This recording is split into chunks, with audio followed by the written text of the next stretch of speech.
Hey, Steve Magnante here in Bogart, Georgia at the Tony Townley Collection, which will be sold on October 24th and 25th by Richmond Auctions. All vehicles will be sold, including this 1969 Olds Hurst Olds. With that said, it's not a 442, it's a Hurst Olds based on the Cutlass platform. And what makes it a Hurst Olds? Well, the emblems, of course, here on the fenders, and of course the fiberglass hood scoop on top of the steel hood, the two-tone white and gold paint seen on all of these cars.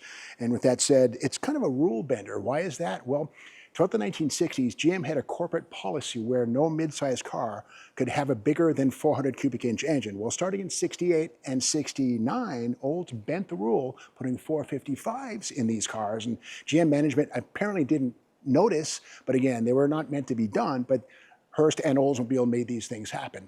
390 horsepower versus 345 or whatever it was on the base 400 cubic inch 442 engine. But again, this is not a 442, it's a Hurst Olds, very different creature. The wheels on these things are specific to these, made by Motor Wheel, and again, beautiful argent centers, chrome hoops, and just a beautiful restoration of a really sweet car. Let's open the hood and see what that rule-bending 455 looks like in person. And of course, this box right here is functional. We'll get to that as we open the hood and learn more. And on the underside of that scooped hood, we see right here, Oldsmobile, the fellows at Hurst Performance actually cut a square hole into the steel hood, which then mates to the top of this open element air cleaner right here. And that door right there is vacuum operated at wide open throttle. It pops open to allow cool air to go into the carburetor and allow this 455 to make 390 horsepower. This one is loaded as they all were. They were all automatics, maybe one or two 4-speed cars, but this is not one of those. It's an automatic, turbo 400, great transmission, rugged.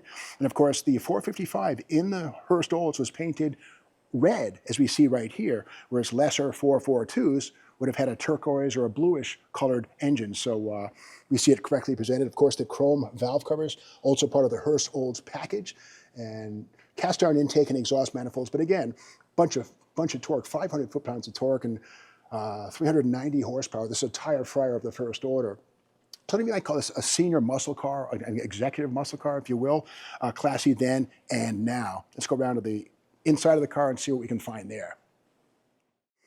And as I mentioned, these were all automatic transmission cars, but what a shifter this has. You got to remember that Hurst was known for its 4-speed shifts, handles, and linkages. So inside of these automatic transmission, it's a thing called the his/hers shifter. It's a dual gate shifter, and you can shift it manually or go over here. So this is the dual gate his/hers shifter made by Hurst and installed at the factory in these Hurst Olds as a promotional tool for the car and Hurst Industries.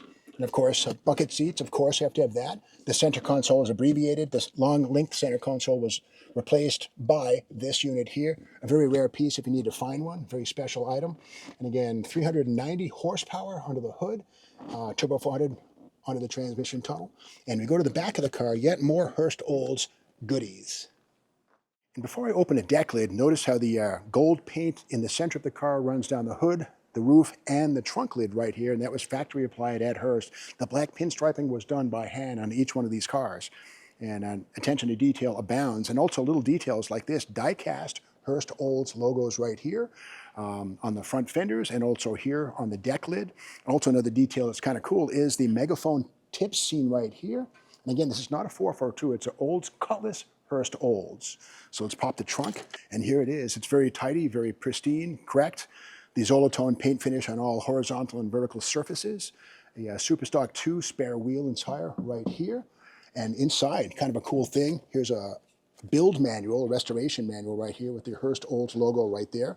This was installed or added by a subsequent owner. This comes with the car to the high bidder, obviously. And inside of here, all the information on this car, 500 miles since restoration, and newly rebuilt motor, under 500 miles on the engine. The block, the heads, the intake, all these things are correct to the car. And these are bits of provenance which go a long way toward your purchase and any future purchases which confirm the car's provenance to what it is. Here's Oldsmobile delivery receipts right here from 1968 into the 69 model year. And just a great example of documentation, bringing the car to its full state of value and appreciation. So that's the story of the 1969 Hurst Olds, and bid accordingly. It's a beautiful piece.